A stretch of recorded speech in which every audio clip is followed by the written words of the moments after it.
Hey, this is Sean Pickett. I'm the founder and CEO of Sales Integrity, a B2B tech sales coach, and your host for the Sales Integrity Podcast. I'm ready to make it another great podcast today.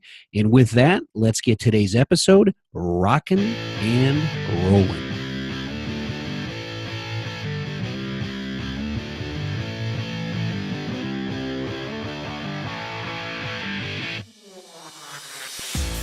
All right, now let's chat with today's guest, Steve Benson, CEO of Badger Maps. Steve, are you ready to share some wisdom with Sales Integrity Nation today? I am, yeah. Sean, really excited to be here. Yeah, I'm excited to have you, Steve. As everyone knows in our audience, we have a mantra at Sales Integrity called Make Your Sales Pop, with POP naturally being an acronym, stands for Preparation, Organization, and Productivity. And when I discovered your product, Badger Maps, and dug a little bit deeper into the website, and of course we've chatted about it, I think this is an ultimate tool as it relates to preparation, organization, productivity. So I'm excited for you to share some wisdom with our audience here today. So given that, everyone knows that I have a philosophy that nobody can introduce themselves better than themselves, right? So I'm going to have you Sure. introduce yourself, elaborate a little bit on who you are, what you do, and talk a little bit about Badger Maps so our audience gets to know you a little bit. All right, yeah. So, to introduce myself, I grew up in Chicago and moved out to San Francisco after college. I went to Wisconsin, hence the name of the company, Badger Mhm. Maps, because That's great. I was a Badger. So yeah, I guess I went to business school, got into technology sales after business school. I worked at IBM, HP, and Google. And then I left Google and started Badger. And so Badger Maps that was in 2012. So Badger Maps is about 6 years old, and the company is focused on helping field salespeople do their job more effectively. We do a bunch of things for field sales teams that help them be more successful. And yeah, let's see, introducing myself. I have a dog, it's a Pomeranian. Well, I do have some questions for you now that you gave that intro, because I just learned a couple things about you, and now I connect the dots with the Badger Maps and Bucky Badger there. So, where in are you from? The city of Chicago or a suburb of Chicago? Where in I that? grew up in the city in Lincoln Park, and then Okay. I went to high school north of the city, at New Trier. It's a high school up there. Yeah. I'm from Naperville, Illinois. Went to Naperville Central, and that's where I grew up. So I didn't know that about you, that you're from the Chicagoland area. That's awesome. There you go. We should have picked it up by our accents We here, but should have, right? Yeah, I'm in Texas, in Dallas, Texas, and people can tell by my southern accent that I'm not from around here originally. I'm in Atlanta right now at my mother's house. Oh, So great. we're all on the move. I'll be in Awesome. Dallas in a couple weeks here. All right. Well, let me know. Let me know. The other thing is, I'm one of 7 kids. I have 6 siblings. My second oldest brother, Casey, is a mad grad, as you guys call it. So he went to Wisconsin. He's a Badger, and I played football up at University of Wisconsin Oshkosh when I went to college. So Oh, I'm familiar with fantastic. Wisconsin as well. So we have some connection points there, which is great. We didn't know about here. So awesome, awesome. There you go. Okay, so let me ask you my first question. The first question I ask all of my audience or all of my guest members, and my audience is very familiar with this. As you know, I've named my company Sales Integrity. This is the Sales Integrity Podcast. I'm a big fan of integrity, but everyone tends to have a little bit of a different definition of what that means, right? So hmm when you think of the sales profession, what does it truly mean to have sales integrity? How would you define sales integrity, Steve? Well, to me, integrity means honesty and trustworthiness. It's kind of a word that, to me, combines those two words. And so I guess in sales, if you're what I would consider a high integrity salesperson, Mm-hmm. then you're honest with your customers and you're trustworthy. You earn their trust through the way you behave, the way you sell, being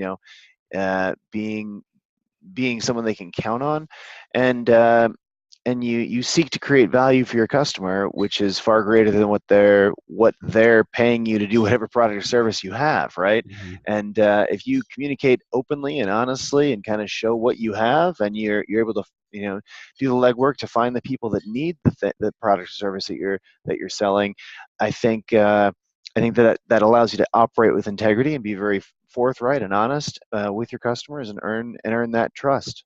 That's great. That's great. Appreciate you going through that. So at Sales Integrity, what we do is we'll work with innovative tech companies, help them accelerate sales growth. And I'm excited about interviewing you because of your product and your background with Google and your ability to build, develop, and lead sales teams. That's what we do. So I always kind of put questions in the buckets of build, develop, and lead, right? And Hmm. so we'll work with companies to help them build, develop, and lead. Building is all about hiring the sales force and building up that sales force, developing them, obviously training them, teaching them the skills that they need to be successful. And leading is leading them to help them achieve their sales and income goals, right? Hmm. So I'm going to ask you two build questions, two Okay. develop questions, and two lead questions. Would love to get your perspective and have you share that with our audience. So we'll start with building. So when it comes to hiring a sales team, I'm sure you've interviewed your fair share of sales professionals. So I think this would be very useful for our audience, both those that are actually in the sales position. Maybe there's some people in transition out there that are listening right now. And obviously there's leaders that listen to our podcast. So those that are constantly hiring and trying to build a really rock solid, sales team. First question I have for you is, what do you look for, in hiring a sales professional? What would be that one thing that would get somebody hired? If there's Okay. one quality skill set or one thing that you're looking for, tangible or intangible, what would that be for you? I guess it's a lot of things. Sales is a hard job and takes a lot of different skill sets that to be successful at it. And it's a combination of so many things around grit and diligence and communication and I guess kind of the stuff we were talking about with integrity right there, Mm-hmm. um, and industry knowledge and contacts and being up to date on things. It's just there's so many pieces of the puzzle of what makes a great salesperson. Mm-hmm. I think you I'm looking for a lot of those things throughout the interview, and a lot of times you know it when you see it. But I guess ultimately, I'm when I interview a salesperson, I'm trying to gut check.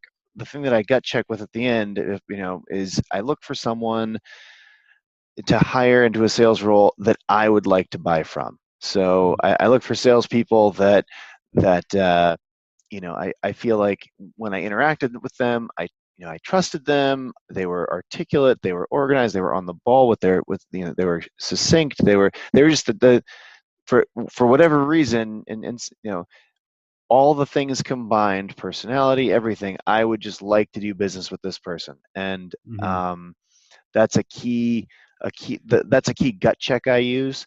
Mm-hmm. Um, I guess a second thing that I throw in there is I try to throw some kind of objection into every sales interaction, and I see how they handle kind of a hard question or an objection. Can they kind of work their way around something Mm-hmm. and kind of, and because so much of what sales is you started with no, and how did you earn your yes, Mm-hmm. right? And Exactly. so being able to kind of have a conversation flow, but change someone's mind is a really an important skill set. Yeah. So I love that because you gave a bunch, but then you narrowed it down to an intangible and a tangible. The intangible being my gut feel of what I buy from this person, right? You, Hmm. you just have to that's something that's intangible. You can't really make that tangible. But the tangible Yeah. part is I can give them an objection. Can they overcome it or not? So can they Right. overcome an obstacle in their way to bring that no to a yes? And you can do that in an interview and see how they handle that, right? Hmm. Yeah, that's great. So on the flip side, the other side of that coin is what would disqualify a candidate during the interview process. So what would cause them for them to do something that would cause you to say, "I'm not going to hire this individual." Um, I think a few things. I guess one thing that jumps off the page that I see is kind of almost an arrogant attitude towards things, kind of like uh, because arrogance doesn't sell. I don't think Mm-mm. being humble and being approaching with questions Mm-hmm. and look seeking for solutions together gets deals closed. And Mm-hmm. some people just come off as arrogant and aggressive in a lot of situations, Mm-hmm. and so that's a disqualification, I'd say. um, I feel like it gets back to some of the first question is what I like to buy from this person. If it in interviews, I feel like a lot of times people will give you a reason not to hire them, and you know, and it's the same, and because most jobs, I actually don't believe in interviews all that much. Like, I don't put a lot of I don't put a lot of stock in interviews for a lot of roles. Like, if you're hiring an engineer, are their interview skills all that important? If you're hiring someone in marketing, being a great interviewer, is that going to make you a better marketer? Hmm. Interesting. Probably not. Where sales, there actually is a lot of correlation between, do you interview well, um, and are you going to be good at the actual role that we're hiring you for? It's obviously slightly different, but in an interview, you're kind of selling yourself, and so that I'm definitely harder on salespeople in interviews than I would be on Mhm. a someone for a PR role or a marketing role or a um, an engineering role, obviously, Mhm. just because I, you really have to have high expectations for salespeople on Mhm. interviews, because it is related to the job that they're doing. So Mhm. if there's something that's occurring that makes me not want to hire them on some level in the interview, or something that makes me think that they might this the same types of things that make someone not want to buy from you are Mhm. going to make you not as good in an interview situation, and so that can get you disqualified for sure.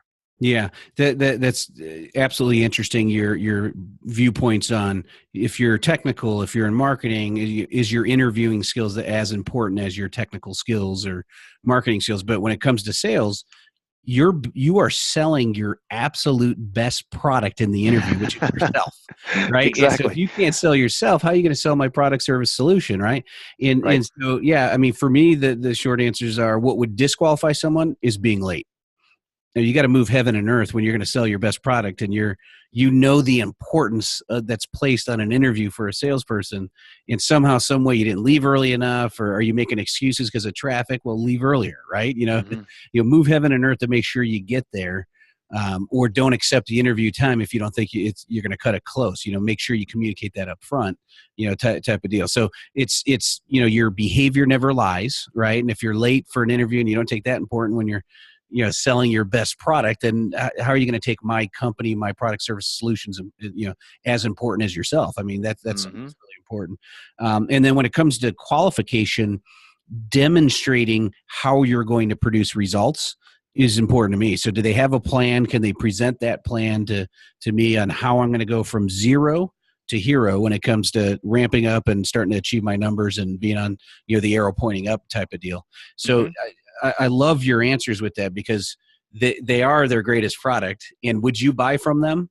And what does their attitude look like when they're communicating? Is it one of arrogance? And no, that's going to disqualify you. So I think those are great tips for our audience to really listen to and apply, and just keep that in mind as you're going to interview. So let's move on to the develop side of this. We got the build, develop, lead. So when we Hmm. talk about developing, now we're going to talk a little bit about your neck of the woods here in territory and territory management, just kind of field reps, outside reps.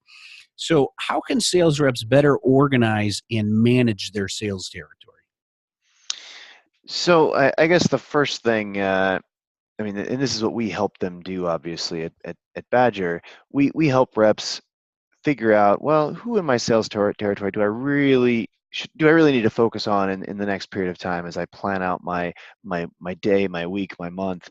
And so what we try to help them do is see, and there's a lot of reasons why someone may be a focus account. It could be a key account you don't want to lose. It could be a key account you want to win. It could be, a deal that you want to move from this sales stage to that sales stage, helping you focus on what's really important given where you're going to be, in your territory. And your territory might be the western half of the United States. It might just be, this one neighborhood in LA. But Mhm. given where you're going to be, it affects, and obviously the larger the territory, the more what your geographic organization is important. Um, we what we do at Badger is help them focus on those really important accounts, and then build out a route and a schedule to make sure they're going to see those important accounts, and then fill out their day with the less important things, so that they can still keep moving things down the line, feeding their pipeline for the future, etc. But one of the key things that we focus on is helping them be organized in their territory and giving them the tools to do that. Mhm. Um, eh, so that's kind of our one of our key one of the Mhm. key things that we help people out with. Yeah, and your tool, giving them the tools, and your solution that you provide provides them a tool to enable that make your sales pop mantra, right? It enables them to prepare so they are organized and productive in their approach as it relates to going to market and going out and visiting accounts and, selling in general, which is good. From that perspective, because that's where, on the flip side, if they're not using a tool like yours, or if they're not preparing at all, it's just in general, whether they have Badger Maps or something else, right, or doing it manually, then their strategy is to fly by the seat of their pants. That means their operational mode is to wing it, Mm-hmm. right? And then that's really dangerous for sales professionals. So it's great to hear on that part of it. So the other developed question I have for you is, how do you prepare for a sales call? You go out and visit customers, right? Mm-hmm. So if you could share, like, how do you prepare when like, your tool allows you to say, okay, who am I going to go visit, and kind of make sure you're smarter about that. But now Mm-hmm. you're going to visit this company. How do you Right. prepare for that sales call? I think that would be useful for our audience as well. Well, yeah, and this is one reason why it's so important to be planned out a week, 2 weeks in advance, because then you can take the steps to be adequately prepared for a sales call. I think the most important thing before a sales call that you can do uh, to prepare for it is to have had a conversation with the customer, possibly over email, hopefully just a 5-minute catch up on the phone, about what really what is the real reason why this prospect is talking to you? Mm-hmm. What are they really interested in? What are their problems? What are they looking to get out of the meeting?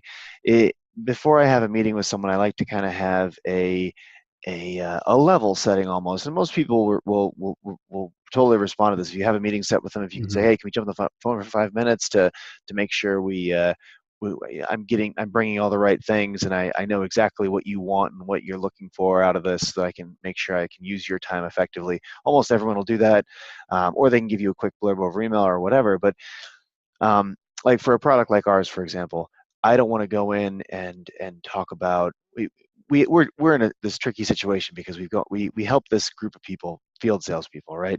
And I don't want to go in and get in front of a team and talk about routing all day, because that's one of the things we do. We help them build routes and Mm-hmm. help them build a schedule and organize their lives.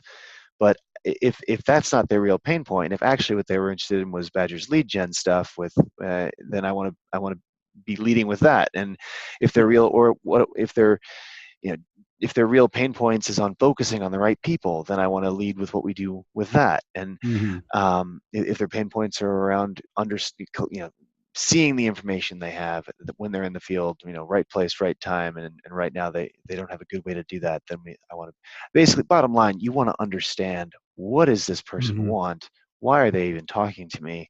There Mm-hmm. must be a reason. Um, and then you can focus your presentation, focus the conversation around what they really want. And there's a trick here that I like to call the dinosaur feature, and different people have different dinosaur features. A dinosaur feature, this comes from Jurassic Park. And Mm-hmm. so in Jurassic Park, if you remember the way they started out the movie, they when you show up on a helicopter or a plane or whatever, and you get off, and they don't take you to they don't take you to the lab and show you how they make eggs, right? They take you out. On the way into the town, they show you a dinosaur, and Mm-hmm. the reason they do that is because it blows your mind, right? That's what you came to see, and B, it's like the most important thing. And so if you lead with a dinosaur feature, um, the whole sales call is going to go a lot better. But Mm-hmm. the trick is that depending, if you have a complex product, and obviously if you sell pencils and it's just the only thing you sell is pencils, then it's you know. But yeah, I guess even then, people it's the use case around the pencils or something. It's Mm-hmm. what this customer wants. The thing that's really important to them. You want to lead with it. It's not like a book, right? Yep. In a book or a movie, you want the exciting thing to come at the end, or else it's not going to be a good movie. In a Mm-hmm. sales call, you want to show it to them right up front, like, Mm-hmm. I knew you had this problem, boom, here's the solution, what do you think about that? Mm-hmm. And that's very different than if that was a movie. It would obviously be a pretty more, and they die at the end. That wouldn't be a good movie. No, that would not be a very good Siskel movie. and Ebert would not like that one. No, no. But but yeah, so that's kind of I think the key piece to preparation for me is knowing what is really important to this person, and that way I can bring the right message. What is their biggest pain? What is their biggest goal for this conversation? Mhm. And then I can tailor the experience to them. Yeah, and what's most important to someone? I love the dinosaur feature. That's just awesome. Leading in with that, a simple call ahead of time and setting expectations and understanding what they're looking to get out of that. I'll typically ask, if there was one thing and only one thing that we were going to cover and discuss in the entire meeting, and by the end of that meeting, if we address that one thing, you would consider it a successful use of your time. What would that one thing be for you? That's a Right. great way to do it. Asking And that that's is really perfect. taking the dinosaur feature and putting it front and center. So we Hmm. kind of merged our two little methodologies there, right? Yeah, But yeah, yeah, absolutely. yeah. And less is more. If you could simplify it down, there may be three things, but figure out the one thing that's most important because that narrows people down to simplify the thinking, saying, all right, if you force me to pick one, I really want to see this. And now you've uncovered what the dinosaur feature is, right? Exactly. That's awesome. I like that. I like your strategy. Yeah, great. Like yours too. We just kind of merged them. Now I'm gonna start using the dinosaur feature here. I'm gonna use that terminology. I'll give you credit the first time, and then that's it. No, I'm just That's fine. I don't have a patent on it. I call that legitimate plagiarism. You tell the author you're just gonna take it and run with it. No, I'm just teasing. Yeah, no, I think it's legit. I'm not trying to patent it. I sell a piece of software. I don't sell ideas. So if we go on to our last two questions here, the lead. So we have build, develop, lead. We've built the sales organization now where you've developed the skills. It's time to lead them. First question I have is what's the key to increasing your sales team performance and efficiency?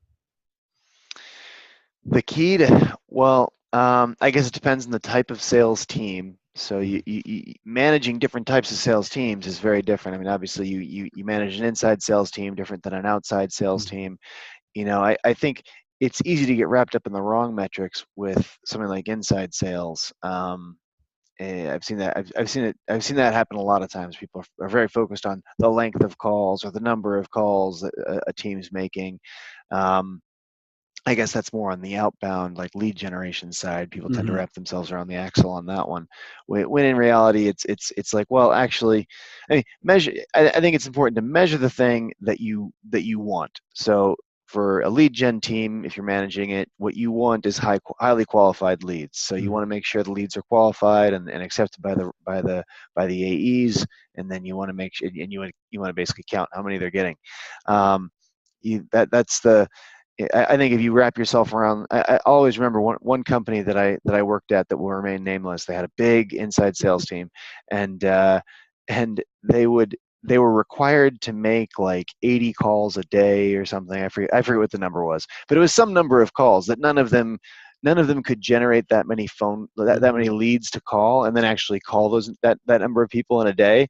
And so for like 2 or 3 hours a day. Oh, and because they also were being measured on how long they were on each call, and so each call had to be a certain length. So for Mm. 2 or 3 hours every day, they would have to just dial. They had like 100 dead numbers that they could just dial, and then would go to just like an empty phone line that they knew was like a phone tree or something they could like ding around, and so they could be on the phone for over like the 3 minutes and 30 seconds or whatever the hurdle was Wow. they had to get over, and they made the dial and got over the number of times, and they could hang up and do it again, and that would take like 2 or 3 hours of their day. And it was like I was the AE. I wanted them to be generating leads, and it would make me crazy that Yeah. they were all just doing this, but they had to do it, and that because that was how their manager was Wow. metricing, and they were like, it's number of dials and it's how long you were on the phone. And I was like, no, it's not. It's how useful they are to the organization to making Yep. money. Yep. And so it was a battle I wasn't going to win at that point in my career. But I always do think about that when I think about measuring the wrong things Mhm. and relying too much on metrics in general, but it's certainly the wrong Mhm. metrics and how damaging that can be. Because basically they were paying 20 people to sit there and waste time. Yep. So, and it certainly wasn't helpful to me. So, I just needed so the in an leads. outside, if you're looking at field sales or outside sales professionals, right? What Hmm. would be the number one metric? Like, what would be the number one thing you would look at? What's most important, do you think? The number one thing I'd say is revenue, Yeah. and that's because that's ultimately any sales team, that is what it all boils down to, is Mhm. how much money are they producing. But other than the obvious one there, with field sales teams, and depending on the industry and depending on the sales strategy is, This now gets into what Badger helps to do, and um, so I'd say number of meetings that they're getting Mm-hmm. with qualified customers is a really important one. So Mm-hmm. if you had a team that was getting 3 meetings a day, and then you got something like we I would look at that and say, oh well, we could optimize these guys, show them who else is important to focus on, and help them, give them this tool to build territories, and now they could get 4 or 5 meetings a day with qualified people, and you're going to get a really nice pop in sales. Mm-hmm. So I think meetings per day, given that they're qualified in the right meetings per day, is a really important one. It's always tricky whenever you get away from revenue, because you don't want to cause skewy behavior. You don't want to insist that people Yeah. do. You don't want to insist that people do the wrong kinds of meetings, just because you're measuring them on meetings, not results. Because Yep. ultimately, you can't eat meetings, right? Yep. You eat things with money that Yep. revenue buys. So, That's so, right. That's right. so, they, I'm. But that is a key thing to look at, I think, is in terms of sales activity. And so whatever the important sales activity is with Mm-hmm. you for your organization, um, we, in terms of, we do like to, I guess, well, when we come into an organization, I do try to prove our value by showing the drop of miles that reps are getting. So like Mm-hmm. because a lot of companies, it's something that companies are already tracking, because they have to, a lot of companies are paying 50 cents a mile or whatever. Yeah. And so we can show how you bring Badger in. Now you have a routing tool, your miles go down. You end up with less windshield time, right? So Mm-hmm. you're driving less and you're getting more meetings. So if they're counting miles and they're counting meetings, it can prove our value pretty quickly. So Yeah. I do like to, I encourage our reps to try to get people to do that comparison. Before Badger and 2 months into using Badger, did you get a big pop in that value? Yep. Um, so those Yep. are two metrics that are definitely worth tracking. Is how much time are your reps kind of spending behind the wheel? Because that's not value. Reps, they only get to spend like 40% of their time selling, Mm-hmm. and there's between busy work and Mm-hmm. the blocking and tackling, and setting things up and scheduling things, that eats away at, filling out the TPS reports, that eats away at the rest of the time they can tell that they spend selling. Yeah. And so I think a key piece of being a great sales manager is watching for those things. Like what Mm-hmm. are my reps spending time on? Do ride-alongs, watch them Mm-hmm. work, and kind of figure out, is this really what we want them doing? Like, I know we Mm-hmm. wanted to gather this information, or I know that this was important, but um, if they're spending all day filling out TPS reports, you're not going to get the Yeah. sales. And so Yeah. if activities that they're doing are not revenue generating Mm-hmm. activities, Yep. it's a problem. Yeah. Yeah. Um, so Yeah, I think that's. you hit on a key part. The activities, meetings. I always talk about the hierarchy of four, right? At the very top of that hierarchy is sales, revenue, whatever you want to call it, but sales really. Like, Hmm. what have you sold? And what I share with sales professionals is if you're not at the sales number, then we go a level deeper, which is sales pipeline. Do you have enough opportunities in your pipeline that's going to drive the revenue or the sales that your quota, budget, target, goal, whatever they call it, your organization, right? And Hmm. if the sales pipeline isn't there, then you go level deeper, which is the meetings, because meetings drives pipeline drives the results, right? Hmm. And if the meetings aren't there, then you've earned the right to be coached very closely on what the activity is, right? And let's dig into the weeds there and see what are you doing there. And it's about all the touch points, and you're right, the quality touch points, the quality activity, the revenue generating activity that will drive meetings, pipeline, and results, right? So you hit the nail on the head from what I'm communicating out there as well. And if someone's at their number, then they've earned the right to have all the freedom and flexibility to keep doing it their way and doing it the way they're doing. If they're not their number, but the pipeline's trending towards it, again, they still have earned the right to. You've got the pipeline, so you're doing something right from the meetings and activity level to drive the pipeline, and Hmm. that's going to lead to the results. Those are the leading indicators that you're going to start achieving your goals. But if not, the meetings is kind of the main metric, right? Because if they have a lot of meetings but they don't have the pipeline, then you got to look at what are they saying, what are they not doing in those meetings. Let's do some ride-alongs. Let's see what we can do to help them. If they don't have the meetings, that means okay, the activity is not focused in the revenue generating activities, right? What are they doing there? So Hmm. meetings is that pivot point that could go either way. You either have them and you're not producing results, and that's one challenge that we can look at, or you don't have them, and that's the other challenge. You don't have them, right? So that's kind of the real indicator for me is, do they have the meetings that they need to have on a consistent basis that drives, whatever the revenue or sales goal is for them at that organization, right? Yeah, that makes a ton of sense. Yeah, so that's that right in line with what you were outlining there. And your tool just kind of helps out with that, right? It helps, if you can get that windshield time down. You talk about meetings and miles, which is great. That's a great story to tell, because when you go in there, then people look at that and say, yeah, they're spending way too much time with windshield time. If I can get them to optimize their productivity there and have less windshield time, but they still have the same or more meetings, now they're going to be more productive, and the likelihood of them achieving their numbers now just gone up, right? So Right. that's a great thing. That's awesome. All right. Well, we are nearing the end of our time here today, unfortunately. So this has been a great conversation. I really appreciate you jumping on the Sales Integrity Podcast today. But that means one thing here on the Sales Integrity Podcast. We do a little play on words here. It's time for the sales cycle. Okay. And the sales cycle, everybody knows what the sales cycle is in the profession of selling. But on the Sales Integrity Podcast, it's 7 questions, 7 specific questions that I'm going to ask you. And I'm going to time you. So I'm going to start the timer, ask you the first question. At the end of you answering the 7th question, I'm going to stop the timer. And we time all of our guests that we interview on the Sales Integrity podcast here. And the winner is Scott Ingram. Right now, he's the current champion. He holds the current crown here. 1 minute and 39 seconds was what Scott did. So he's proud of that. He keeps an eye on this. He listens to the podcast, see if anyone dethrones him here and unseats him from that throne. So, but here's the kicker, though. When I ask you the questions, you got to give value to the audience, right? So you can't just do one word, answers. I might ask you to elaborate. You could do one word, and if it works, then I might move on. But if not, then I might ask you to elaborate, and that'll lengthen your sales cycle, right? Sure, and everybody wants a short sales cycle. Everybody wants to close the deal soon. Absolutely. Right, so I'm going to start the clock in 3, 2, 1. All right. First question: name a specific technology or tool you use for identifying and researching target market prospects. LinkedIn. Okay. Question 2: what is the best method to initially get the attention of and connect with your target market prospects? Email. Question 3: what method do you use to consistently stay top of mind if your prospects aren't ready to buy just yet? Drip email campaigns and occasional phone calls. Okay.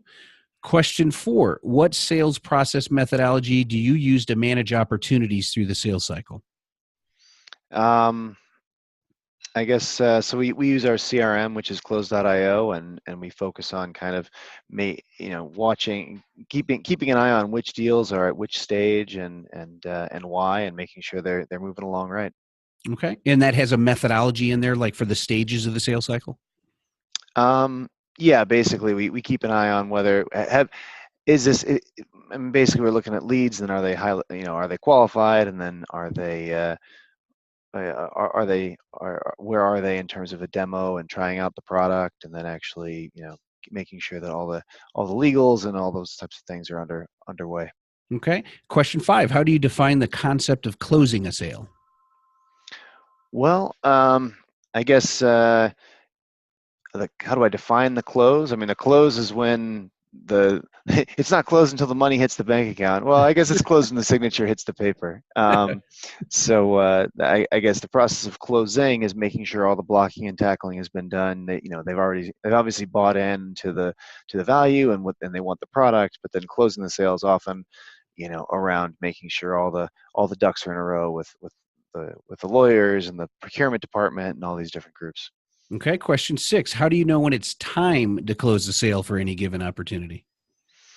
I think when you've proven that if you ask your customer, do you know how much money you're losing every month by not having us? And they're like, yeah, this much. It's time to start moving towards closing. That's a good one. Final question: what is your best advice for sales achievers to improve their closing ratios? Improve your closing ratios. Close I meetings. would say you have to make sure that you're showing value to your customers. Make sure that they've gotten to truly understand what they're going to get with your product, and they truly see what they're missing if they don't have it. Okay. Steve Benson, you just closed the deal. Congrats. You ready for your time? I'm ready. Do you think you won? No. That was definitely longer than 1:40. That's a very honest question or answer. 2 minutes and 45 seconds. Yeah, I am not the quickest speaker, but I try to give some value. That's great. No, it was great. It was great. All right, so let's wrap up today's show first with how can people get a hold of you? What's the best way to get a hold of you? It's easy to find me on LinkedIn. They also can they can hit me up. I'm at steve@badgermapping.com. If there are field salespeople in the audience that want to get a hold of me or the company so they can see what we're doing for field sales teams, feel free to, whenever you get a hold of one of my reps or customer success people or whatever, make sure you mention the podcast here, and they'll hook you up with 2 free months of Badger to kind of, I guess, as compensation for enduring my conversation. That's great. That's great. And your website is badgermapping.com, not Badger Maps, right? It's Badger. That's right. Well, actually, both of those websites will go to the same place. Oh, we have all of them, yeah. But if you just Google Badger Map, you'll find us. Okay. Awesome. And then finally, what is your number one piece of advice for sales professionals out there to increase sales and earn more money? Number one piece of advice. You have to pick just one piece of advice. Oh, well, and I don't want to give an obvious one. It's invest in the early stages of your pipeline, and just keep investing there and as things flow through. So I love it.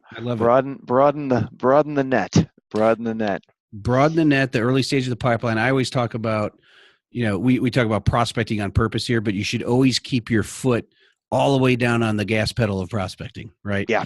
Never let up on that. The inclination for us as sales professionals, leaders, we got some live ones here. Let's focus all our attention to get these closed, which you got to focus attention to get them closed or through the pipeline and closed. But you don't want to turn around and go, oh no, I got to do this all over again. There's nothing in the top of the funnel or the beginning. What happens next quarter? Uh-oh. Yeah.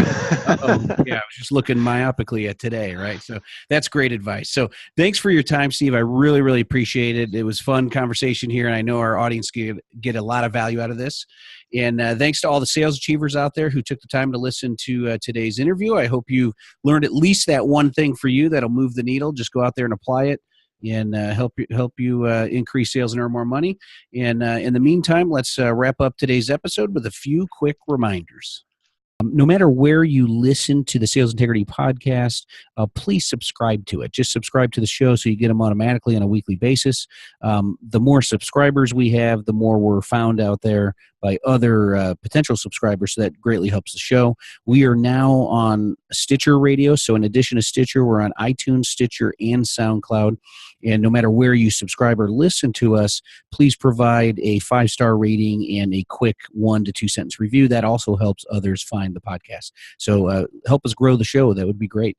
And also, we still have our free 7-day video email course out there. You can go to mastercomplexselling.com to subscribe to that. So again, mastercomplexselling.com.